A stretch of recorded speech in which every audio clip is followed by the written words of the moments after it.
Apakah kamu tahu mengenai rantai makanan? Tujuan pembelajaran dari materi ini, yang pertama, peserta didik dapat mengidentifikasi peran makhluk hidup dalam rantai makanan.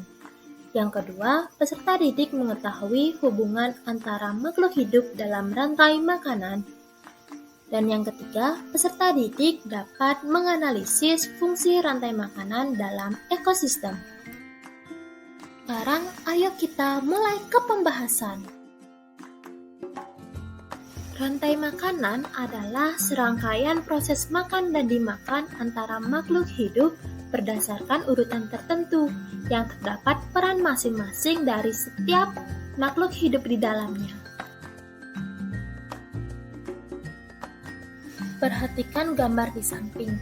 Berikut merupakan contoh rantai makanan dalam sistem kebun, di mana setiap makhluk hidup dihubungkan dengan tanda panah yang menunjukkan makhluk hidup yang dimakan dan makhluk hidup yang memakan. Contohnya, padi dimakan belalang, belalang dimakan katak, katak dimakan ular, ular dimakan burung elang, dan burung elang mati diuraikan oleh jamur. Proses rantai makanan. Yang pertama ada produsen, yaitu makhluk hidup yang mampu membuat makanannya sendiri. Contohnya adalah tumbuhan hijau. Keberadaannya tidak bergantung pada ketersediaan makanan, akan tetapi keseimbangan alam. Maka dari itu, produsen tidak memakan makhluk lain, tetapi malah dimakan oleh makhluk lainnya.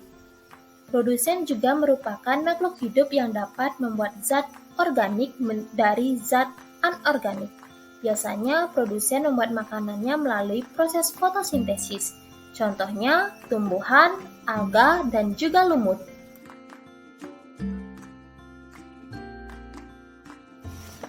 Yang kedua, ada konsumen, yaitu makhluk hidup yang bergantung pada makhluk lain karena dia tidak bisa memproduksi makanan sendiri seperti produsen.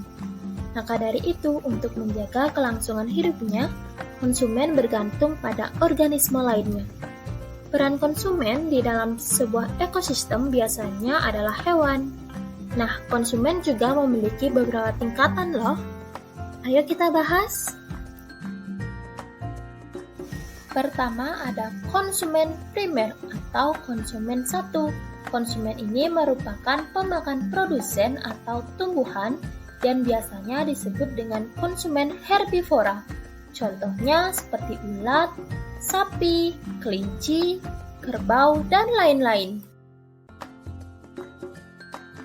Selanjutnya, konsumen sekunder atau konsumen 2, yaitu organisme yang sumber makanannya dari tingkat trofik sebelumnya. Tingkatan ini diisi oleh hewan-hewan karnivora yang masih bisa dimangsa oleh hewan lain. Contohnya, tikus, burung, dan ayam. Terakhir ada konsumen tersier atau konsumen 3. Konsumen ini merupakan pemakan konsumen kedua dan seterusnya hingga konsumen yang terakhir yang disebut dengan konsumen puncak. Contohnya singa, buaya, elang.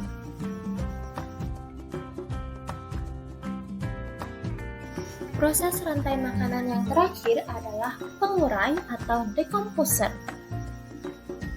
Pengurai mengurai bangkai atau tumbuhan yang sudah mati lalu mengembalikan nutrisinya ke dalam tanah yang akan digunakan tanaman untuk berfotosintesis. Disinilah siklus dari rantai makanan dimulai kembali. Nah, urutan dalam proses rantai makanan tersebut diurutkan berdasarkan proses ataupun jenis fungsinya. Fungsi rantai makanan dalam ekosistem. Dalam ekosistem, rantai makanan memiliki fungsi yang sangat penting. Yang pertama, menjaga kestabilan ekosistem makhluk hidup. Yang kedua, mencegah terjadinya kepunahan suatu ekosistem. Yang ketiga, menguraikan interaksi antar spesies dalam ekosistem.